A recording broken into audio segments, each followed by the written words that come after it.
एबे आसला बड़ खबर समस्त अंगनवाड़ी कर्मी को स्थायी नियुक्ति मिलवा सहित से मिलवाक जाऊँगी पेंशन सहित आर्थिक सहायता एपरिक से सर्वनिम्न 26,000 टंका दरमा मिलवा सहित सरकारी चाकरी मान्यता मिल तो केवे लागू हम एने कौन बड़ खबर रही है आपने जाना पूर्व आम चैनल को प्रथम थरक आसते चैनल को सब्सक्राइब कर पाखे आसुवा बेल आइकन को ऑल बटन में सेट कर दिंतु आउ हाँ वीडियो इनफॉर्मेटिव होता निहाती भाव वीडियो को लाइक करने सहित डिस्क्रिप्शन में टेलीग्राम चैनल लिंक अच्छी जैकि आपने जॉइन जातु तेज all Odisha anganwadi ladies workers association तरफ एवं सुधा जहाँ भी खबर आसने आंदोलन करते आंदोलन कौन भी फलाफल मिलला ना अंपटे राज्यसभा नेत्री सुमिता महापात्र कहते कि जून मास शेष सुधा समस्त अंगनवाड़ी कर्मी दाबी पूरण हम हेले एपर्यंत कौन भी गोटे दाबी पूरण है नहीं आज जुलाई 13 तारीख है तेज एपर्यंत आम पाक जहाँ भी खबर आसी उपमुख्यमंत्री प्रभाती परिड़ा पुणी थे चाप पकाई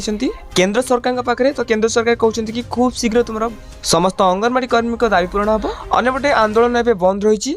दाबी रही कि एही मासर शेष सुधा जदि समस्त दाबी न पूरण हुए समस्त अंगनवाड़ी कर्मी मैंने पुणी थे राजरास्ता कोल्हाइबे एवं अंगनवाड़ी कर्मी मैंने बहु असुविधार सम्मुखीन होती जमीक से नुआ फोन मिलवा जाऊँगी तेज खूब शीघ्र अंगनवाड़ी कर्मी को नुआ मोबाइल फोन मिलवा सहित से समस्त दाबी पूरण हम तो सरकार जेकोसी मुहूर्त भी घोषणा करपारती तेज आपने सर्वप्रथम जाना आम चैनल को सब्सक्राइब करूँ आउ हाँ ए वीडियो केउंटी देखुछंती निहाती भाव में कमेंट बॉक्स में कमेंट करूँ।